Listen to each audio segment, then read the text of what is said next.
याज्ञवल्क्य स्मृति। अभी तक हमने स्तेय प्रकरण देखा जिसमें चोरों के विषय में चर्चा थी कि चोरों को अगर पहचानना तो क्या रास्ता है।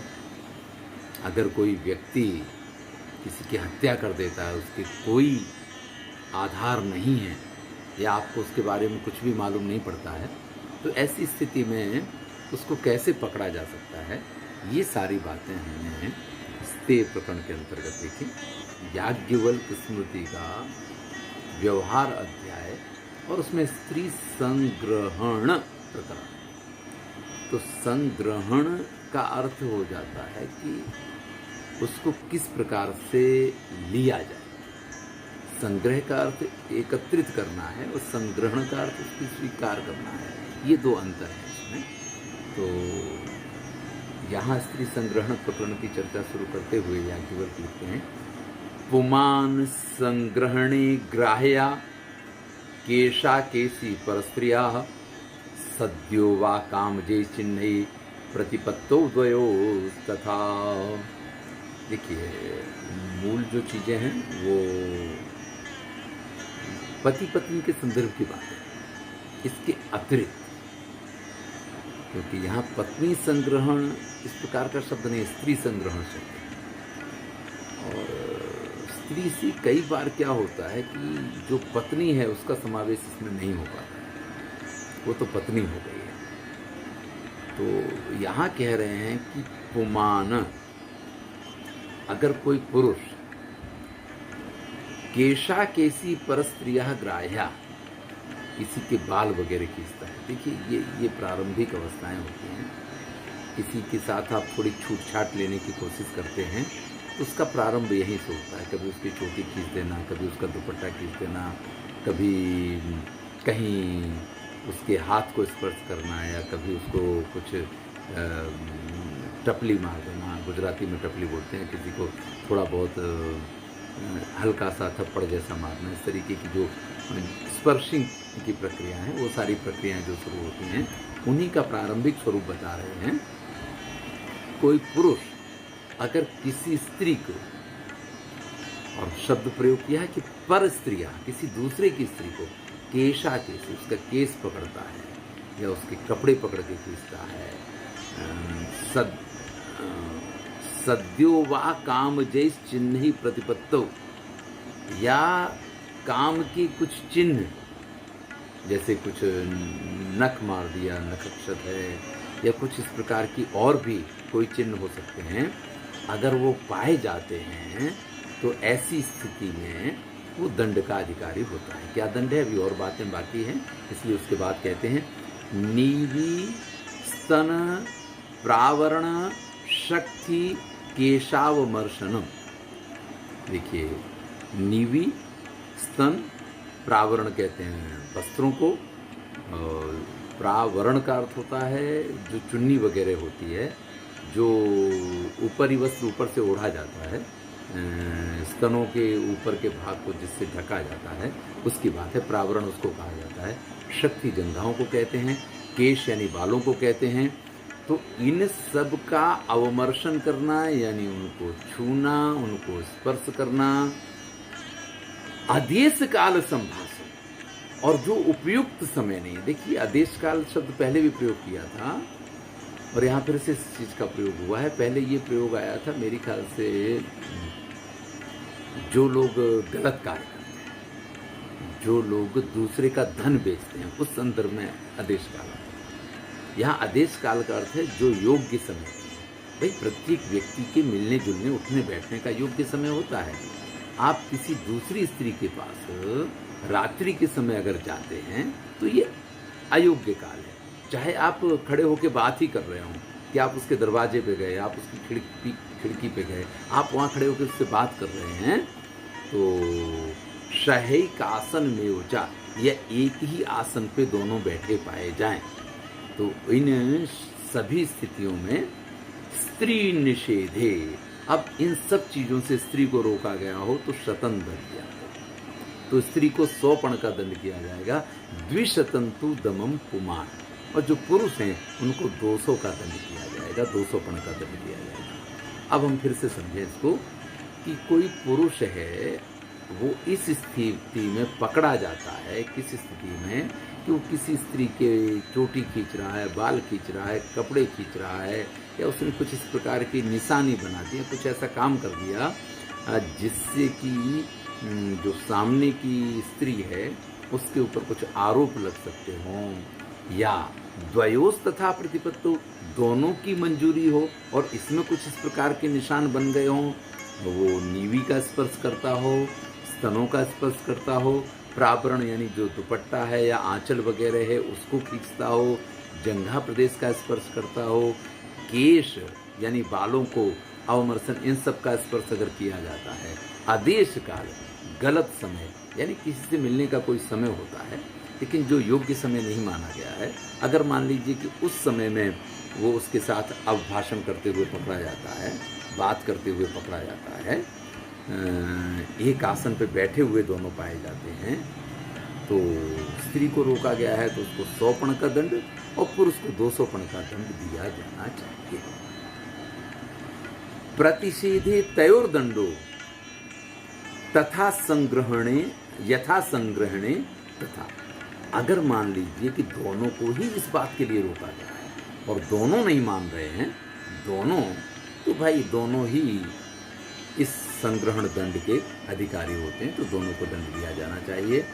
स्वजाता उत्तमो दंड। अब देखिए होता क्या है कि वो कहते हैं ना कि प्रेम तो अंधा होता है, प्यार किया नहीं जाता हो जाता है, तरह तरह की सारी बातें हैं, लेकिन फिर भी शास्त्र ये कहते हैं कि स्वजाता उत्तमो दंडा। अगर अपनी जाति की स्त्री से प्रेम हुआ है तो उत्तम दंड किया जाएगा। अनुलोम्ये मध्यमा, और अगर अनुलोम जाति के साथ ये हुआ है तो मध्यम दंड किया जाएगा। प्रातिलोम्ये बधा पुंसो नार्यः करणादि कर्तनम, और अगर ये प्रतिलोम प्रेम है तो पुरुष है तो उसका वध कर दिया जाएगा, और स्त्री है तो उसके कान नासिका वगैरह काट के इस प्रकार का, यानी उसको विरूप बनाने का दंड किया जाएगा। अब ये समझ लें, स्वजातो यानी अपनी ज्ञाति में ब्राह्मण का ब्राह्मण से, क्षत्रिय का क्षत्रिय से, वैश्य का वैश्य से, इस प्रकार का अगर प्रेम हुआ है और वहाँ पे दंड का विधान किया गया, ये देखिए पहले ही ध्यान रख लीजिएगा, जिससे विवाह हो गया उसकी बात नहीं है, ये विवाहेतर संबंध की बात चल रही है, विवाह के अतिरिक्त संबंध की बात चल रही है। स्त्री संग्रहण प्रकरण है, इस चीज़ को याद रखिएगा। यहाँ पत्नी और पति के या प्रेमी प्रेमिका, क्योंकि आजकल तो हम इस प्रकार की कल्पना नहीं करते हैं ना, आजकल तो हम ये समझते हैं कि भाई जिससे प्रेम हुआ उसी से विवाह हो गया, वही पत्नी है और वही प्रेमिका है, लेकिन ऐसा नहीं। प्राचीन काल में अनेक विवाह की प्रथाएं भी थीं, इसलिए भी संभावनाएं रहती थीं, और ये तो एक व्यक्ति का स्वभाव है कि एक एज ऐसी आती है, एक उम्र ऐसी होती है, जबकि व्यक्ति जो है ना वो इस प्रकार के मार्गों पे चल पाता है। तो उस परिस्थितियों को लेकर के हमेशा से ये स्थितियाँ रही हैं, आज भी समाज में हैं, पहले भी थी, और इनको रोका नहीं जा सकता। आप समझिए, मैंने कभी पढ़ाते हुए पूछा था कि धर्म अर्थ काम में से क्या सबसे श्रेष्ठ है। ये 3 पुरुषार्थ हैं, मोक्ष की बात नहीं करते हैं, मोक्ष तो सर्वोपरि है, उसको हम स्वीकार करते हैं, लेकिन धर्म अर्थ काम में से कौन सा श्रेष्ठ है? तो महाभारत में ये कहा गया कि धर्म और अर्थ ये एक दूसरे के पूरक हैं, लेकिन ये दोनों ही साधन बनते हैं काम के लिए, लेकिन काम किसी का साधन नहीं, काम से किसी की साधना नहीं होती है। इन दोनों से हम काम की प्राप्ति करना चाहते हैं, तो काम को कहीं ना कहीं श्रेष्ठ माना गया है, सर्वश्रेष्ठ स्वीकार किया गया है, या ये मान लीजिए कि उसके आगे फिर किसी की चलती नहीं है। आप अगर साहित्य में से एक प्रेम या ये जो प्रकरण है इसको हटा दें तो इसके बाद साहित्य में आपके पास क्या बचेगा? पढ़ने के लिए क्या बचेगा? आपके पास जानने के लिए क्या बचेगा? कोई किसी भी प्रकार की फिल्म, बॉर्डर जैसी फिल्म बनती है ना, जो बिल्कुल ही आर्मी के उसके ऊपर है, उसमें भी आपको लव स्टोरी डालनी पड़ती है, उसमें भी आपको प्रेम दिखाना पड़ता है, क्योंकि जीवन जीने के लिए प्रेम एक आधार है। अगर किसी व्यक्ति के पास प्रेम नहीं है ना, तो जीवन उसका अधूरा रह जाता है, वो सफल नहीं हो पाता है। इस प्रकार की जो बातें हैं वो समझ के अगर आप इस प्रकरण में जाएंगे तो आपको कुछ बातें क्योंकि आप सब जिस एज ग्रुप में हैं उस एज ग्रुप में इसकी बातें तो हो सकती हैं, लेकिन इनको समझने के लिए मैं ये मानता हूँ कि अभी भी आपको और 10 साल चाहिए। यानी आपके विवाह के बाद भी 10 साल का समय चाहिए। प्रारंभिक 10 वर्ष में इस प्रकार की कोई घटनाएं कभी नहीं बना करती। अधिकांशतः ये घटनाएं विवाहेतर संबंध जो भी होते हैं वो अधिकांशतः विवाह के 10-12 वर्ष के बाद डेवलप होते हैं। तो उन स्थितियों को अभी हम नहीं समझ सकते हैं। हाँ, कभी आसपास माहौल देखा हो, कुछ देखा हो तो बात अलग है। तो अगर अपनी जाति की किसी स्त्री के साथ ऐसा व्यवहार हो गया है तो उत्तम दंड दिया जाएगा। अनुलोम्य ने अपनी जाति से निचली जाति के साथ किया हुआ है तो मध्यम दंड दिया जाएगा। लेकिन प्रातिलोम्यम यानी अपनी जाति से ऊपर की जाति के साथ अगर ये हुआ है तो पुरुष को वध किया जाएगा। और अगर स्त्री है तो कर्णादि कर्तनम, कान वगैरह यानी नासिका कान वगैरह काट के और उस प्रकार से उसको विरूप बनाने की सजा दी जाएगी।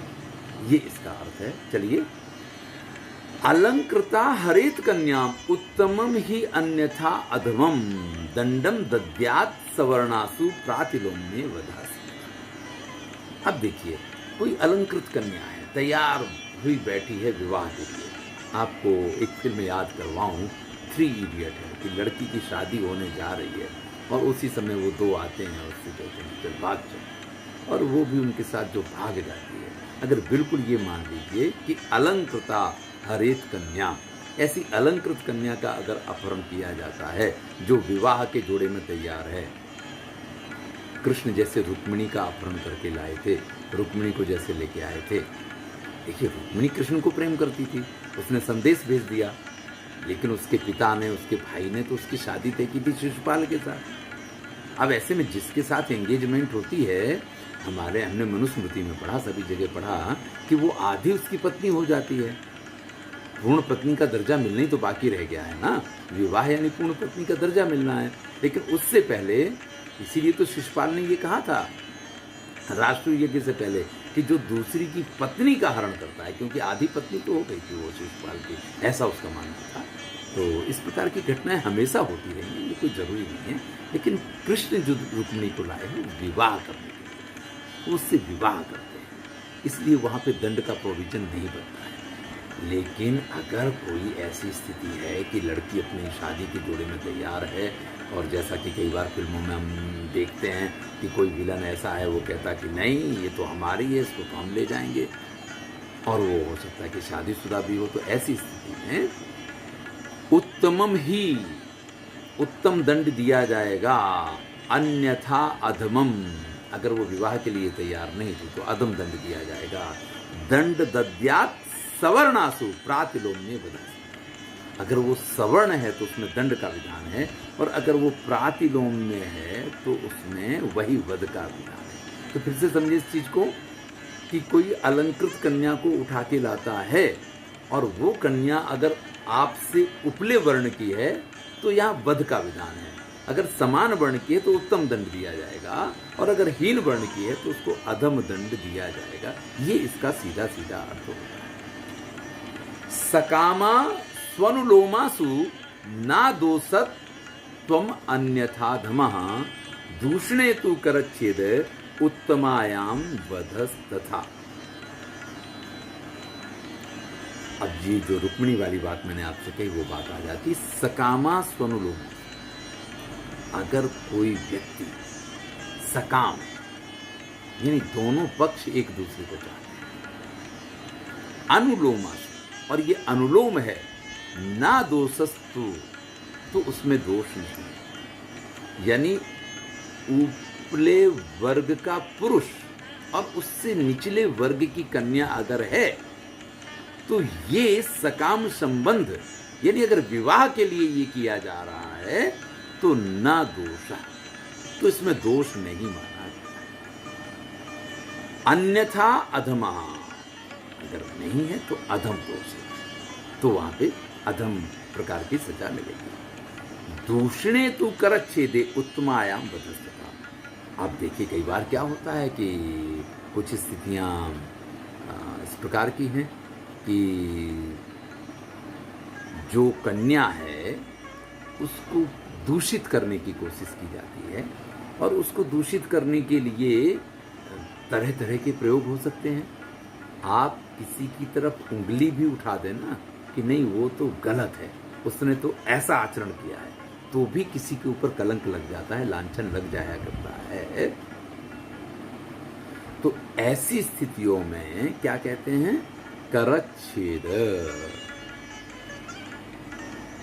उसका हाथ काट देना चाहिए। यानी अगर किसी के ऊपर हाथ डाला है तो हाथ काट देना चाहिए। उत्तमायाम बधस्तता, और किसी उत्तम वर्ण की कन्या के साथ अगर ये व्यवहार किया है तो फिर तो उसका वध कर दिया जाना चाहिए। शतम स्त्री दूषेण दद्यात् द्वे तु मिथ्याभिशंसने पशून गच्छन शतम दाप्यो हीनाम स्त्रीम गाम च मध्यम। अब देखिए, अगर किसी स्त्री के साथ दूषित आचरण किया गया है और मिथ्याभिशंसने, अगर मिथ्या आरोप लगाया गया है तो भी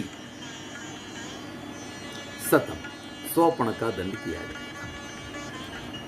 मतलब किसी स्त्री ने कोई गलत आचरण किया है और आप उसको बदनाम करते हैं, आप बदनाम नहीं कर सकते, तो भी 100 का दंड है। और अगर आपने झूठ मूठ भी किसी को बदनाम किया तो भी 100 का दंड। इसके साथ साथ और क्या क्या है, पशून गच्छन शतम दाप्यो, अगर पशुओं के साथ मैथुन किया जाए तो 100 दंड का विधान है। हीनाम स्त्री, हीन जाति की स्त्री के साथ दंड किया जाता है, या गाय के साथ इस प्रकार का व्यवहार किया जाता है, तो वहां पे मध्यम दंड का प्रोविजन है कि वहां मध्यम दंड देना चाहिए। लेकिन ये काम जो है ना, उसके बारे में ये कहते हैं कि व्यक्ति की सारी इंद्रियां उसके बस में आ सकती हैं, लेकिन ये एक ऐसी स्थिति होगी कि जहां व्यक्ति बिल्कुल निस्सहाय हो जाता है। बड़े बड़े ऋषि, मतलब आप समझिए कि पराशर जैसे ऋषि, वो सत्यवती को, मत्स्यगंधा को, सत्यवती तो बाद में वो बनते हैं, मत्स्यगंधा को और नाव चलाते हुए देखते हैं, और इस स्थिति में उसके ऊपर इतने मोहित हो जाते हैं और उससे प्रस्ताव कर देते हैं कि आप हमारे साथ संबंध बनाइए। वो कहती कि महर्षि दिन का टाइम है, हम नदी के बीच में हैं, आसपास सभी लोग हैं, देखेंगे तो क्या होगा। तुमने कहा उसकी चिंता तुम मत करो।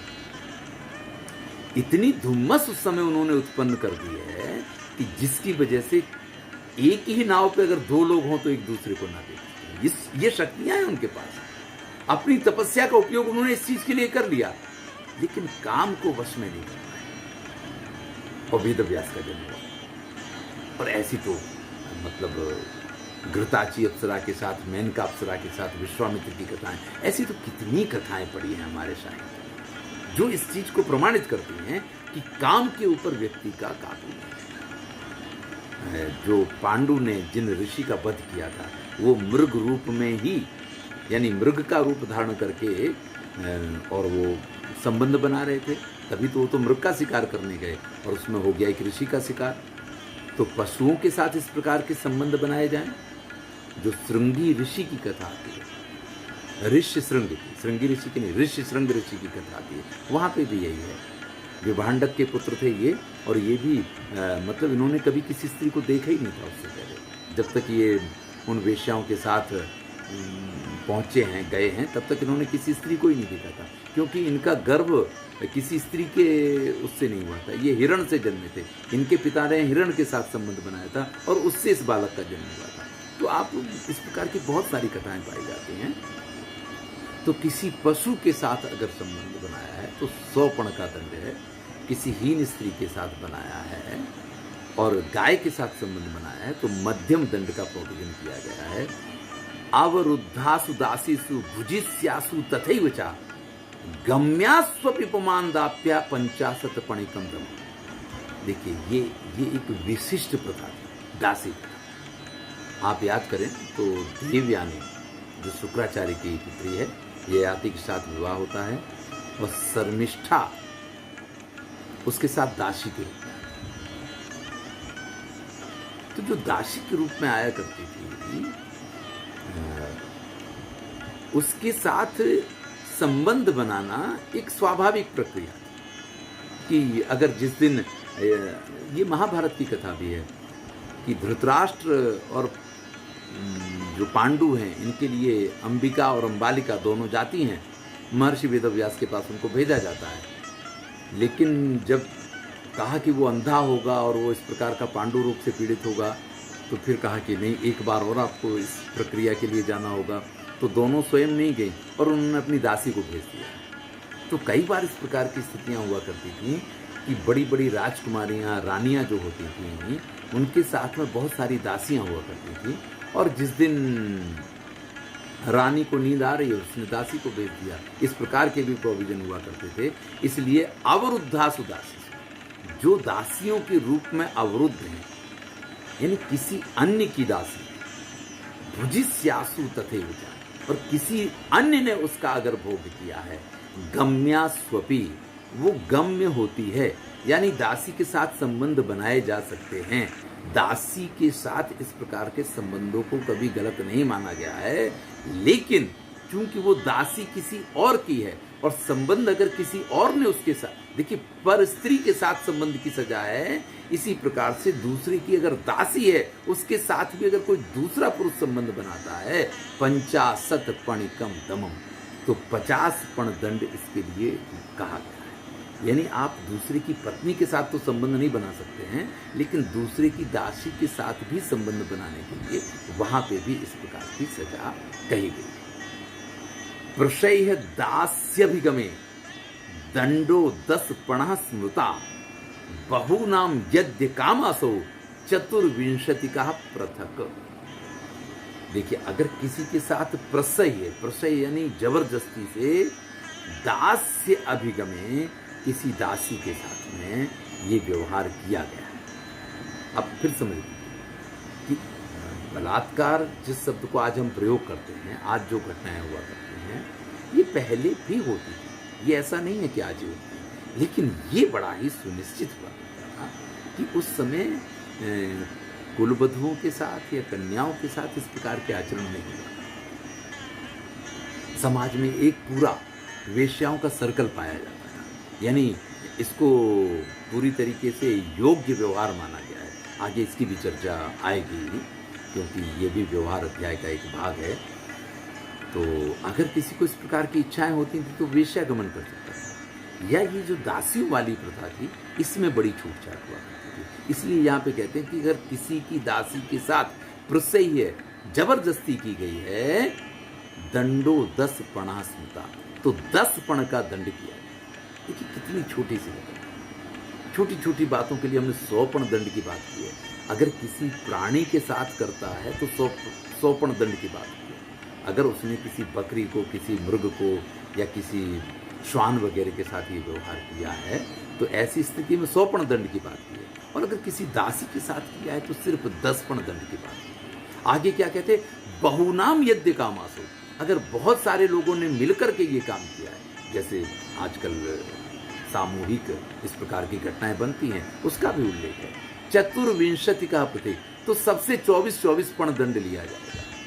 यानी अगर किसी एक ने किया तो 10 पण दंड का प्रोविजन है, लेकिन 2-5 लोग इकट्ठे हुए और किसी दासी के साथ उन्होंने ऐसा सामूहिक कृत्य किया है, तो ऐसी स्थिति में सबके पास से 24 विंशति का पृथक अलग अलग दंड लिया जाएगा। ग्रहीत वेतनाम वेश्याम नेच्छन्तिम द्विगुणम, और किसी वेश्या ने धन ले लिया है और फिर वो इनकार करती है, फिर वो संबंध नहीं बनाती है, तो उससे 2 गुना दंड लिया जाएगा।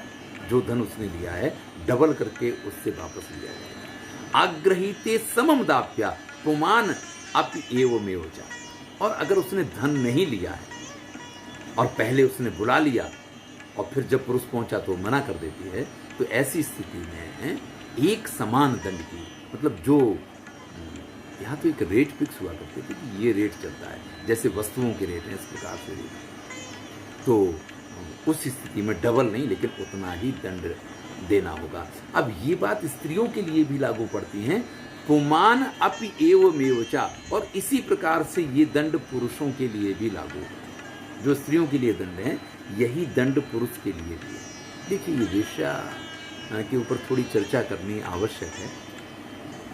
आपको याद हो तो चारुदत्तम में संभवतः मुझे याद आता है, चारुदत्तम में ये कथन आया है कि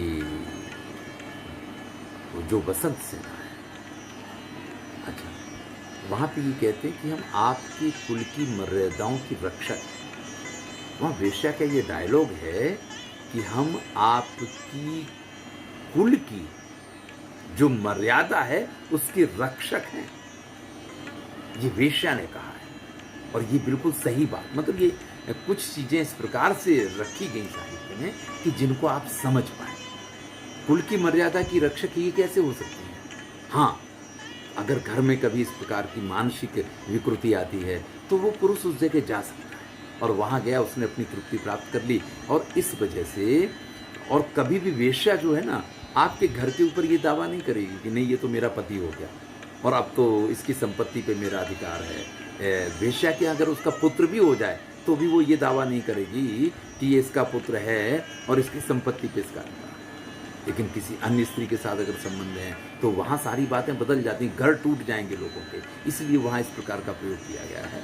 तो ये सामाजिक बुराई आज मानी जरूर जाती है, लेकिन कहीं ना कहीं इसकी आवश्यकता हमेशा रही है, और उस रूप में यहाँ इसका विधान भी किया गया है कि अगर कोई वेश्या किसी के साथ उससे पैसा ले लेती है और फिर संबंध बनाने को मना करती है, हो सकता है उसका स्वास्थ्य खराब हो तो कोई दंड नहीं है, लेकिन अगर उसका स्वास्थ्य ठीक है तो 2 गुना दंड उसको देना होगा।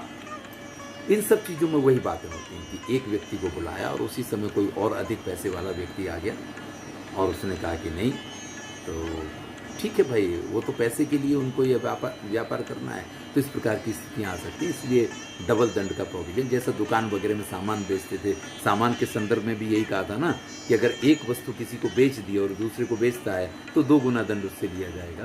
तो उसी प्रकार की स्थितियाँ यहाँ भी मानी गई हैं। आयोनो गच्छतो योषाम पुरुषम वापि नेहता चतुर्विंशति को दंडस तथा प्रव्रजिता गमे। देखिए, अब यहाँ पे जब समागम होता है तो स्वाभाविक है कि स्त्री पुरुष का समागम हो, लेकिन कई बार क्या है कि योनि के अतिरिक्त अगर किसी अन्य अंगों में भी समागम किया गया है, अयोनो गच्छतो योषा पुरुषम वापि मेहिता, और प्रव्रजितागमे, अगर किसी सन्यासिनी के साथ, किसी साध्वी के साथ इस प्रकार का व्यवहार किया है तो चतुर्विंशति को दंडा, तो उसको 24 पण का दंड दिया जाएगा। एक बात रहेगी, पुरुषम वापि मेहता, यानी किसी अन्य व्यक्ति की उपस्थिति में ये कार्य। देखिए, हमारे यहाँ भोजन, भजन और सहवास ये एकांत की चीज़ है। आप किसका भजन कर रहे हैं, माला किसकी फेर रहे हैं, माला को भी छुपा के रखें। भोजन के लिए भी ये कहा जाता है कि भोजन एकांत में करना चाहिए, चुपचाप करना चाहिए, बोलना नहीं चाहिए, भोजन की कभी निंदा नहीं करनी चाहिए। नमक कम है तो आप ये नहीं कह सकते हैं कि नमक कम है। अगर आप ऐसा बोलते हैं तो आप यहाँ पे कितनी बड़ी बात करें। ध्यान दीजिए, शायद पहले भी कभी मैंने ये बात कही हो। मान लीजिए कि मैंने खाना बनाया है, आप खाना खा रहे हैं और आप कह देते हैं कि यार नमक कम, तो बहुत छोटी सी बात आपने कही, आपने नमक मांग लिया, या आपने ये भी नहीं कहा कि नमक कम है, आपने कहा कि थोड़ा सा नमक दे दो। अब इससे आपने सामने वाले के ऊपर अगर व्यंजना व्यापार के तौर पे देखें तो क्या क्या कह दिया है कि देखो आप नमक डालना भूल गए, या आपको नमक डालना ही नहीं आता, आपने कम डाला है। और कहीं ना कहीं ये बात इस तरफ भी चली जाती कि शायद आपको खाना बनाना नहीं आता है क्या। तो ये बहुत बड़ी बड़ी बात है, इसलिए हमारे यहाँ भोजन हमेशा मौन किया जाता है। और इसी प्रकार से जो सहवास है, इसके लिए भी यही बात मानी जाती है। लेकिन अगर कोई, मतलब ये कुछ चीज़ें कैसी होती कि लोगों के मन में विकृतियाँ होती हैं। अरे भाई, अगर आपको एक स्त्री के साथ संबंध बनाना है तो जो योग्य मार्ग है, जिसका कि निर्धारण है, या जो प्राकृतिक प्रक्रिया है वो करना चाहिए। अप्राकृतिक रूप से कुछ करने की आवश्यकता क्या है? तो यहाँ अयोनो गच्छतो का अर्थ है कि कुछ अप्राकृतिक अगर किया गया है और ये भी अप्राकृतिक है कि किसी पुरुष की उपस्थिति में आप ये कार्य कर रहे हैं। देखिए, प्राणियों के साथ तो ये बनता है।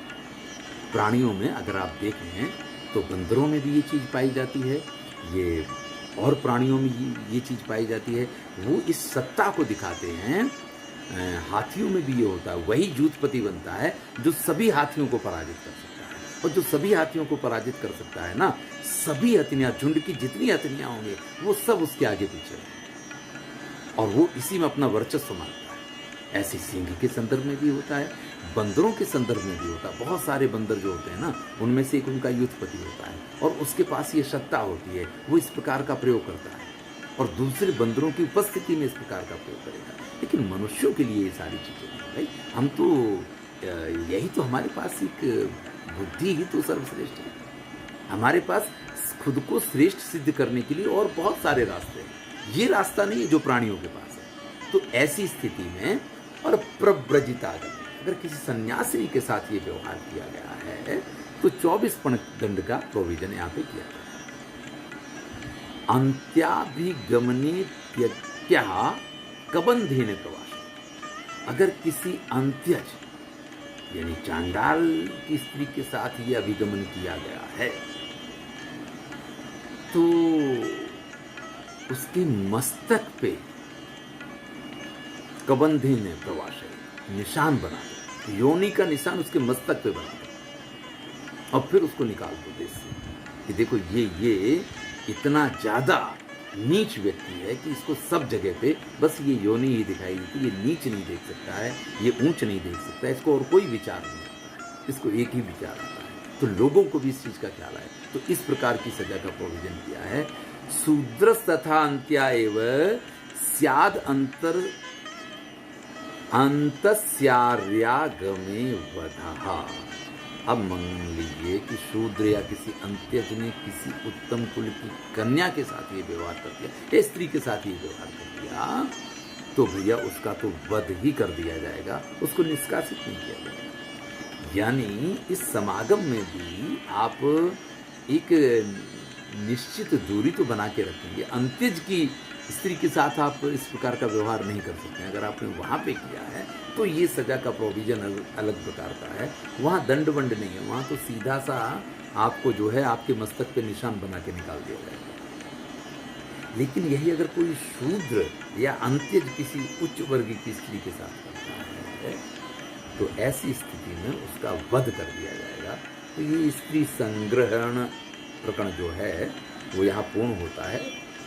अंत में तो यही लिखते हैं कि एक स्त्री संग्रह प्रकरण, यहाँ अणा शब्द निकल गया, संग्रहण की जगह संग्रह प्रकरण हो गया है, जिसकी चर्चा हमने शुरुआत की थी।